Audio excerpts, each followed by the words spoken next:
How you guys doing today? This is Drew with Childress Trading Inc. Today I'm going to basically walk you guys through a little rundown on the DM15 PGA Skinned Cayenne Edition.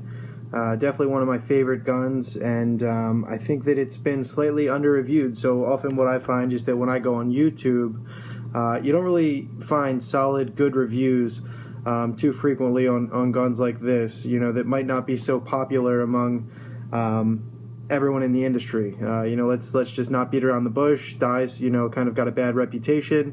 Why that is, I don't know. I think they're fantastic guns. They shoot extraordinarily smooth. Just as good as any of the Luxes that I've owned, any of the Shockers, any other DMs, or even the Geos that I've had in the past. This is hands down one of my favorite guns. Just to kind of piggyback on that, why don't we talk about guns and positions and where people are playing on the field. So for me, I'm a back player. I need something that's going to be great for holding down lanes, something that's agile, great for snap shooting, really good for getting things going off the break. And in my eyes, this is a little bit heavier of a gun.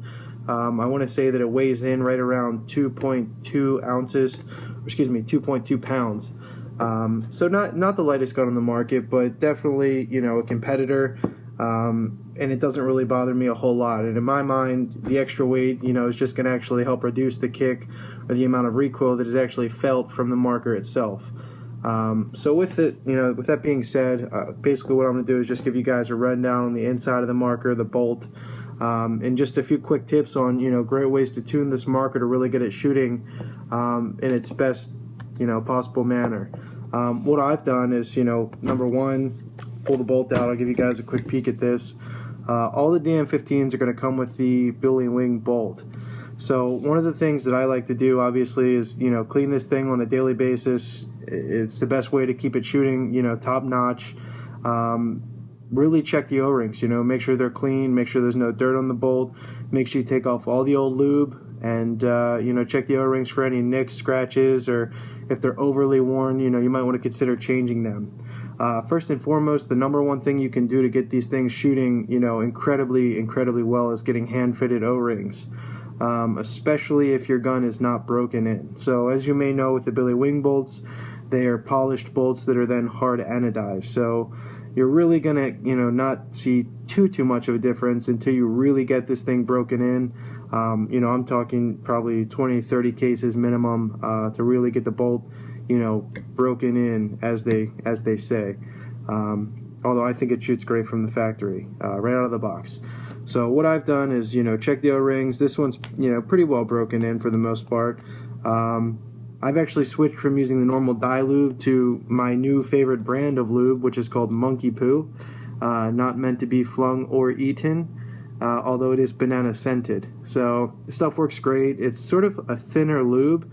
It seems to work really well on spool valve markers especially, and it actually lasts for quite a while. So I know for me, I can let this DM sit, and not even take it apart or clean it for 3 weeks, and this thing will be shooting, just fine.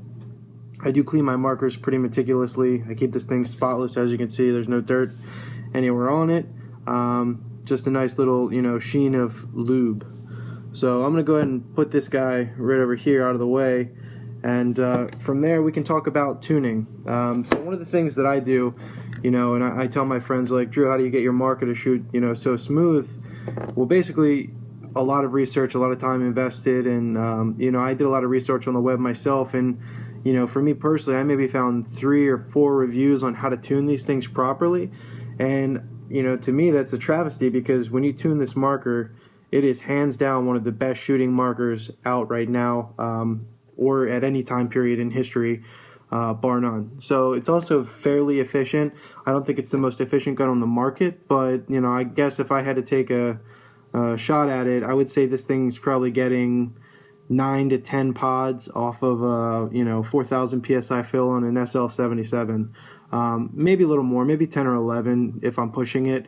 But truthfully, I don't really keep track of efficiency. I set all my guns up to have the best quality shot possible, and that's what I've gone ahead and done with this guy. So number one, the way that I personally like to start off with tuning my guns once they're broken in, that's the key point. If you have a DM14 with a stock bolt and you try to do what I'm going to tell you to do, your gun is not going to shoot good. It's going to be inconsistent, all that stuff. So you don't really want to do this unless you have a Billy Wing bolt or some, a stock bolt that's very broken in or polished even.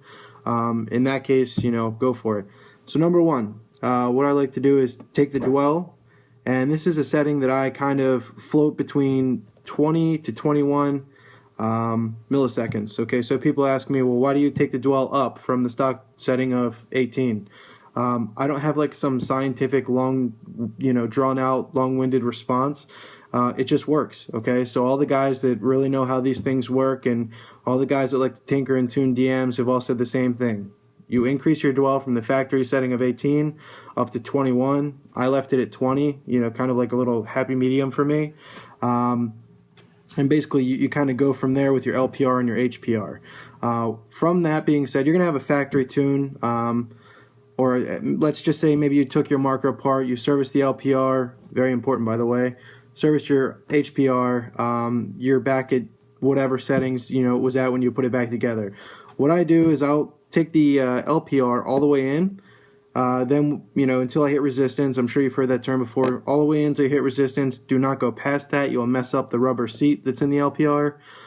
From that point, I'm actually going to go ahead and twist it out. So 2 full turns, 360 degrees twice. Okay, that's my starting point for the LPR. From there, I'm going to be over a chronograph, and I'm actually going to use the the HPR to get this thing up to the velocity or feet per second desired. So I usually keep mine between like 285, 290. I can even run it at 290, 295 for events because that's how consistent this thing is.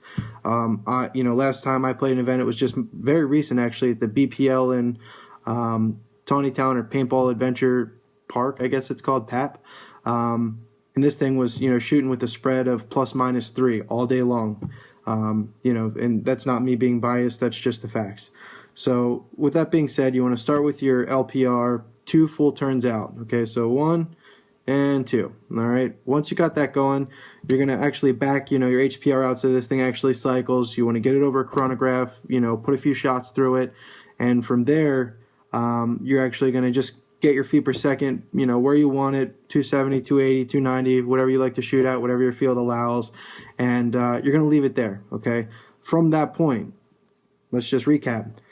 Your LPR is currently set at 2 full turns out. HPR was brought up to give you the desired feet per second. Board is going to be set at 20 to 21 dwell, all right? That's when you start tinkering with your LPR, okay? From that point, you can actually start to twist this thing back in. I've heard guys getting, as low as maybe 1.2 to 1.75 turns out, okay? So you can actually take it in a quarter turn. If I'm not mistaken, every full turn out, or maybe it's every half turn, I don't know. Don't quote me. It's in the Dye manual. It's like 10 PSI. So there's actually, a solid measurement. You can figure out what LPR pressure is going into your gun, at least an approximation, not an exact number. There's no gauge. So you're going to want to take this thing in. Let's say you're going to go from 2 turns out to 1.75 turns out. So you're going to go back in a little bit. What that's going to do is continue to drop that pressure that's actually going at the inside of your gun. It's going to, decrease the sound signature, give it more of a lower thud, and it's going to become smoother and smoother as you take this thing in, up to a certain point, of course. Essentially, what I've done is, I think I have mine around like 1.6, you could call it, out. So 1.6 turns out from resistance. That's gotten me a fantastic shot, and the way that I got that number is I'll be using the chronograph. I'll just pop a few shots over it, turn it in, pop a few shots over it, turn it in. When you go in too far, what you're going to see is that your velocity spread becomes pretty awful. You'll have a shot at like 220, then you'll have a shot at 290, then you'll have one at 300. That means you've gone in too far, all right? One thing to keep in mind when tuning these, you cannot do it one ball at a time. You need to clear all of the built-up pressure or gas that's already in the marker.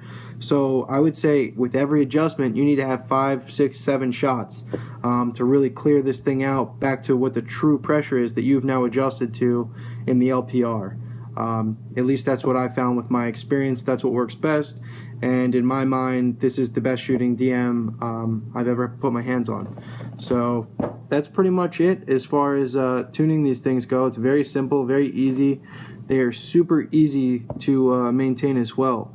One of the things that often gets neglected on these guys that I think should be pretty paramount, something that you do every 6 months, or let's say every 5-6 cases, take the LPR out. There's a whole stack in there.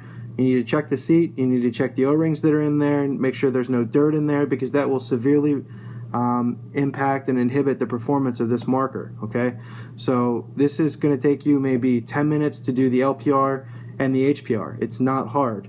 Often what I do is use 2 different types of grease. So I go ahead and grab something out here for you guys. Inside of the gun, for the actual bolt, this is what I'm using, the monkey poo. It's awesome. I would recommend it for just about any spool marker. I've used it on my Insights, Geos, Lux, and it was hands down the best stuff I've had. I could get the best tune out of all my markers. As it relates to the LPR and the HPR, I would recommend something, you know, more along the lines of like Sleek Lube or the, you know, the Eclipse equivalent to Dow 33. The reason I say that is because if you, I don't know if you can see this stuff, but it's very glossy. It's more of like an oily grease. I don't even know how to put it. It's just kind of thin, so it almost like melts when you touch it. As to where the Dow 33 or the Sleek Lube, whatever you want to call it, seems to stay a little bit thicker. And in my opinion, in my experience, it's just worked a little bit better for me to use the Dow 33 in the LPR and the HPR. I guess because it's a thicker consistency, it seems to last longer, and it provides a little bit more of a tighter seal. It just works better. Okay, so make sure you grease this thing, grease the parts in it, do not overdo it. If you put too much grease in it, your gun will shoot like shit. You know, way too often I've taken apart guns and they've just been caked. It's like a glazed donut inside of that thing. That's not what it's supposed to look like, all right? You just need to get the O-rings wet, you know, get them a little shine, and make sure everything's functioning. You know, if you're getting a whole bunch of grease buildup on your bolt, you probably have a little too much on there. So there's no need for that. It's going to have a negative impact on your efficiency. It's going to have a negative impact on the consistency. Just don't do it. So that's my very first video. You guys were lucky enough to see this bad boy right here before it's gone.